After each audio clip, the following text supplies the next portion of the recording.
You know how everyone's obsessed with security these days? You have to use longer passwords, complicated passwords, dual-factor authentication, all kinds of stuff. But there is part of security that no one is really talking about. And that's what I want to talk to you about today. That's going to be a good video, and I promise you, it is not a clickbait. Now, because the point I want to make is going to take like 30 seconds, I think we should take a step back and talk about security a little bit. Yeah, actually, before I take a step back, I do want to put this disclaimer that I'm not a security person.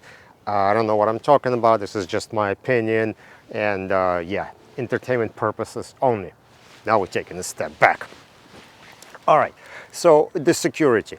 We're always obsessed with either physical security or security of accessing network through encryption or some kind of firewall or something like that. Because what we see usually in movies is people like, oh, I'm gonna hack into their firewall and I'm gonna decrypt their something.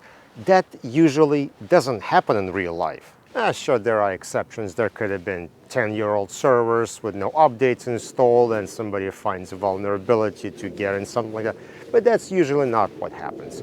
The way people get into other people's networks is through social engineering. And basically what happens, someone on the inside of the network does something bad for a person outside the network, and that's how we're able to get in. Now the person could outside the network who's trying to hack in could call up and pretend to be from IT and try to help troubleshoot something on the computer.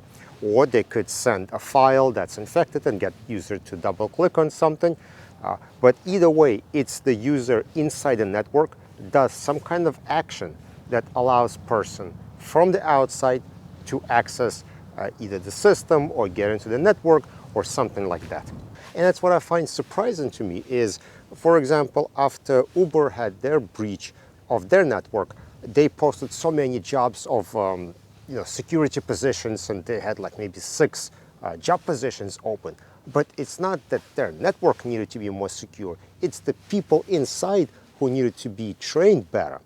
So what, Nikolai, you say, I already know all this, humans are the weakest link in the chain when it comes to security. What's your point?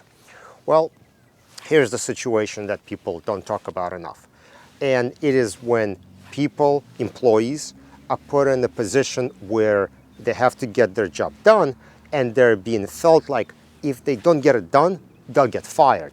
You know, it usually happens with like bad bosses where they basically like scream or pressure people saying like, you have to get this done, this is your job, you know, we're on a deadline, you got to get it done. And when you put it like that to an employee, they feel like if they don't get this done, there's a chance they'll get fired. And if that situation occurs, they're going to sacrifice everything, privacy, security, any kind of policies, rules, whatever. It all goes out the window just so they could get that job done and not get fired, or at least that's how they feel at that moment. Now, whether the person would have gotten fired if they didn't accomplish something, well, that's a different story. Maybe they wouldn't have gotten fired. Maybe it's just how their boss is trying to push them to do something. But the reason I'm bringing this up is I talk to people in the industry and I see how pressured they are into getting things done. And when they do that, they do sacrifice, especially privacy. They do things that really shouldn't be done. I had files sent to me that shouldn't have been sent. I had people share things on the Zoom calls that shouldn't have been shared. I've seen too many things and I don't feel even comfortable talking about them. So I definitely know when people are pushed against the deadline, they feel like their job is threatened, they're going to throw out all the policies you have in your company just to complete that job. Oh, and don't worry, I didn't save any of those files. I took any screenshots. I don't want nothing to do with certain types of data. All right, so let me know, guys, if you agree or disagree with me. Put it in the comment section below. Don't forget to follow on LinkedIn, subscribe on YouTube, and I will see you in the next video.